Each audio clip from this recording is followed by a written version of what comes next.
And Joe, after all of the political intervention in this case, what's your reaction to the sentence? 3 years for Roger Stone for covering up for the president, as the judge said.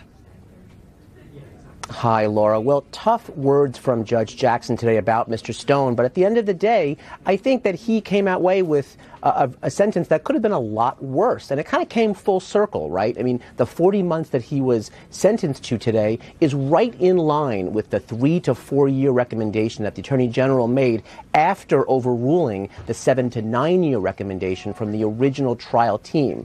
So while Mr. Stone and his supporters may say any jail time is too much, the fact that he got 40 months is pretty good compared to some of the charges that he was convicted of, and obviously the bad feeling he generated with the trial judge. The president, though, is clearly signalling that he is going to pardon Roger Stone. How much of a firestorm would that set off? Well, I mean, any time there's a pardon of any kind, right, there's some concern about why is the president undoing the work of former prosecutors, especially, though, in a case where the president knows the person and the conduct that Roger Stone was convicted of had to do with the president's own campaign. So I think it will be very interesting to see if a pardon comes down the line.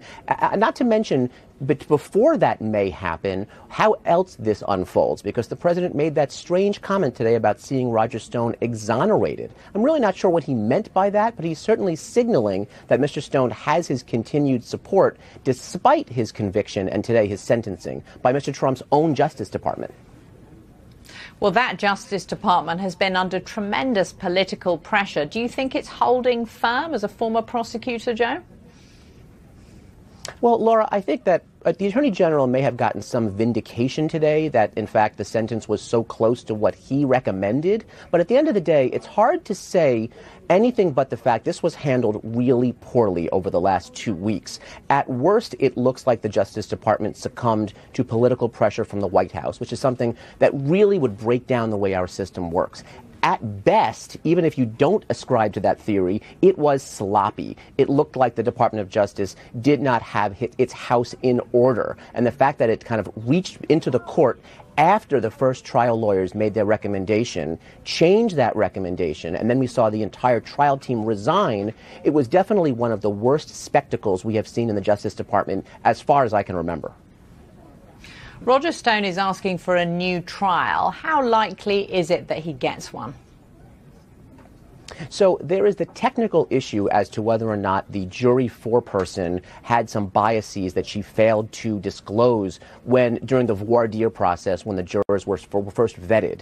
There were some social media postings that were critical of President Trump and critical of Roger Stone. So there is a possibility that her vote could be nullified, which would result in a mistrial. However, the likelihood of that happening is fairly remote. And I have to think the fact that Judge Jackson moved forward with the sentencing today, despite having that issue hanging over the trial, means that she probably already is leaning against invalidating the trial and therefore letting the sentence stand. Joseph Moreno, thanks so much for being with us. Thanks, Laura. Always a pleasure.